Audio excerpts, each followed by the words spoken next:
बेखौथ' धोरोमनि बेलायाव बयहाबोथ' मोनथाय थानाया थायो।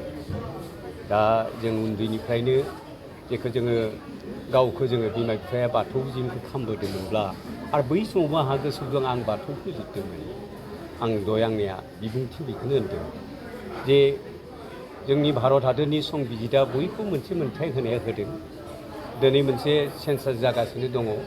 बेवहाय बर'फ्रा गावखौनो गुदियै बाथौजिम होनना सानना लायो बादियैनो जों खावलायनो हायो आरो जों गुरैयै खावलायनो नाजादों दिनैनि समाव जाय बर' फिसाफ्रा बर'फ्रा गोदोनि खोथाखौ साननानैबाबो जायफ्रा गोबाङाथ' जोंनिया धोरोम नङा होननानै बुंबावदों। जोंनि बर'फोरनि धोरोम बे बाथौ धोरोमनिफ्राय गोजानाव थानानैबाबो गुबुन गुबुन मोनसे लामाजों बिथांमोना गावखौनो धोरोमनि बेदर आध्यात्मिक चेतना लाबोनो नाजादों। बिथांमोनाबो गोबांखौनो आं नुदों जे बिथाङाबो सेन्सासनि समाव बाथौखौनो लिरगोन होननानै बुंदों। आंहा गोसोआव दङ दाखालि आं क'क्राझाराव माखासे माने गेदेमा जोंहा सतसंगि सुबुं माखासेखौ आङो लोगो मोन्दोंमोन, गेदेमा सुबुंफोरखौ लोगो मोन्दोंमोन। बिथांमोनखौ जोङो सावरायनायाव ओंखारदों जे जोंनियाथ' धोरोम नङा, जोंथ' बाथौखौनो लिरगोन, बेबायदि बाथौ जिमखौ लिरगोन होननानै बिथांमोना बुंदों। आरो बेबायदिनो आङो खावलायनो सानदों।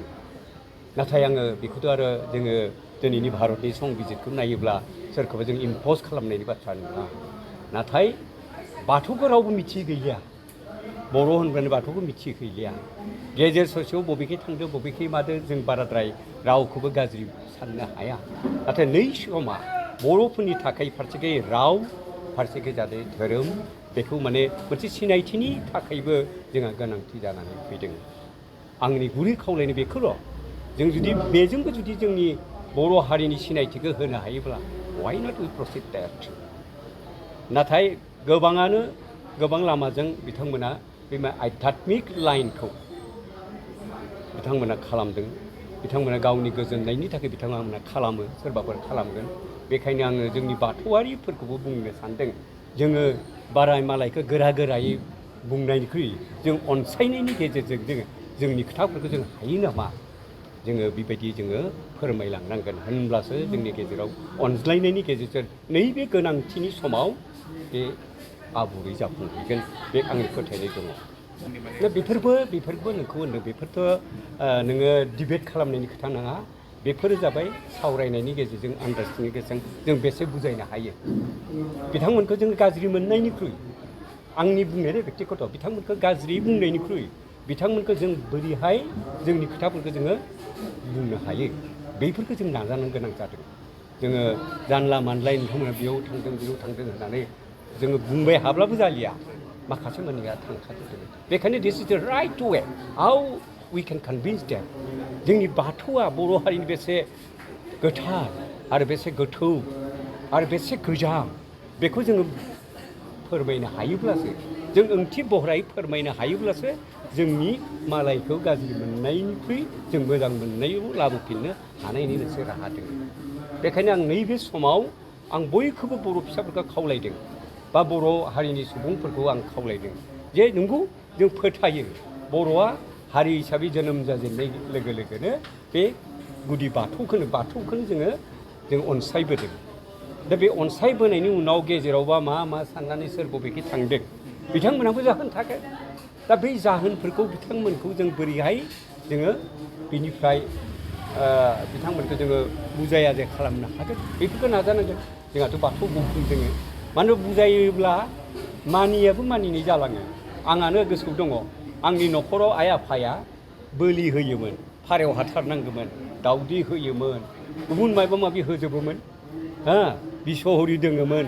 बैफोरखौ होनायनि उनावबो नाथाय दिनैनि दिनाव जोंनि बर' हारिया बाथौआरिया गौथुम जानानै खावलायनाय लोगो लोगो, मोजाङै बुंनाय लोगो लोगोनो दिनै बै बोलि प्रथाखौ गारनानैबो दिनै बिबार बावनायनि बै राहाखौ लानो हमदों, नङा होमब्ला?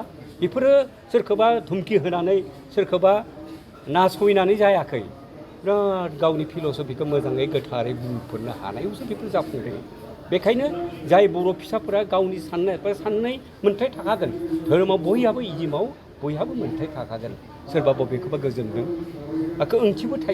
ओंथिबो थायो बेफोरखौ जोङो सानलायनानै मोनसे जोंनिफ्राय माने अनेस्ट आपिल जानांगोन हावलायनाय फैनांगोन नों बर' नों बेखौनो जा खालामथारनांगोन होनना बुङोब्ला जेदिसो जायो बेखायनो जोंनिया this is the right way how we can convince and जोंनि खोथाफोरखौ जों बोरैहाय बिसोरनो बुंनो हायो बेखौ जों नाजानांगोन आंथ' बिराद मोनसे हप दङ लासै लासै खिन्थु सेन्टिमेन्टआ बेनि फारसे खारबोगासिनो दङ एसे दा सेन्सासनियाव बै प्रि सेन्सास खालामनानै रेजिस्ट्रेसन खालामनानै दिल्लीयाव हरनायनि बेलायाव एसे बैसो जानाय मानसिफ्राथ' बाराद्राय कम्पिउटाराव बा जों इलेक्ट्रनिक मिडिया एक्सपार्ट नङा जोंफोर बाराद्राय माबा बेफोरखौ सेंग्रा सिख्लाफोरा even the voluntary they are working right now voluntary आवगायबोनांगोन गावनो आवगायबोनानै दे बेखौ खालामथारनो होननानै बुंनांगोन आरो बिदिनो मावनायावनो आं बर' बे सोदोबखौ फैनायावनो ट्राइबेल हिसाबै जों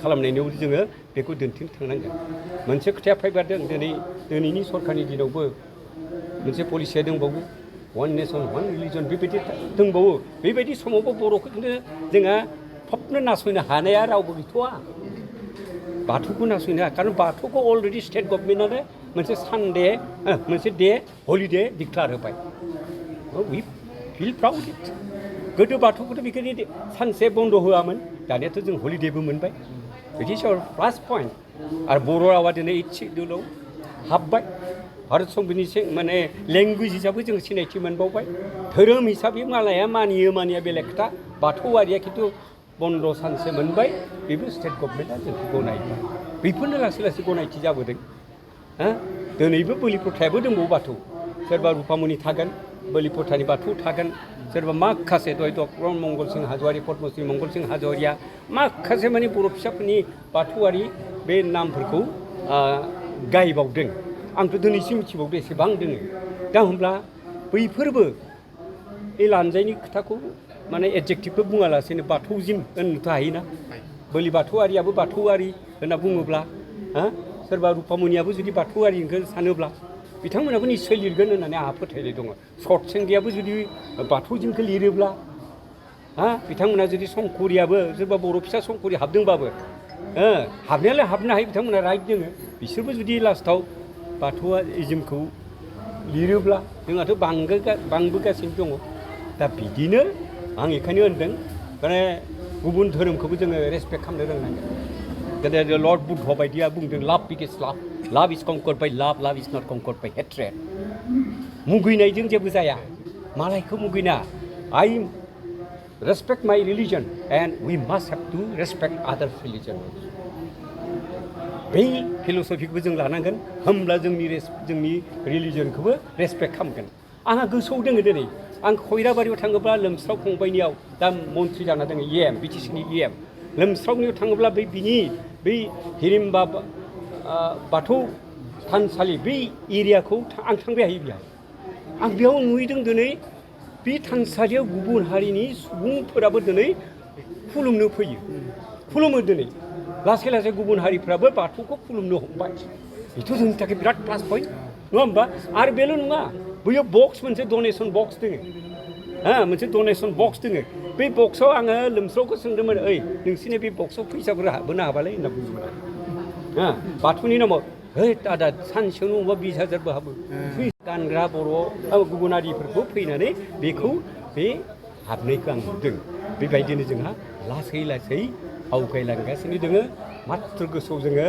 दाद भाबै जोङो फोथायनायखौ लानांगोन नाथाय आं खावलायो बयखौबो जों मुगैनाङा रावखौबो मुगैनाङा गासै सासे फैगासिनो दङ गुबुन धोरोमनि मानसियाबो लासै लासै बाथौ धोरोमा बाथौ मोनबा गोथौ गुबुनारि सासेखौ दाख्लै आं जेबोला बुंदोंमोन ओइ पन्चतन्त्र नोंथ' जिथु पन्चतन्त्र কৈছা এই বটা এই বায়ু কোঠাৰ যে মাটিবাৰী কোঠা সেইটোকে কৈ আছোঁ আমি বাথৌ পঞ্চতত্ত্ব বাছ মানে বেলেগ বস্তু নহয় 5টা তত্ত্বই আপোনালোকে যিটো মানে আমিও সেইটো কৰি আছোঁ बेखायनो आं बाथौआरिफोरखौ माहिया आखलजों गुरुयै बयखौबो नैबे समाव खावलायगोन होननानै आंनि बुंनायखौ फोजोबबाय गोजोन्थों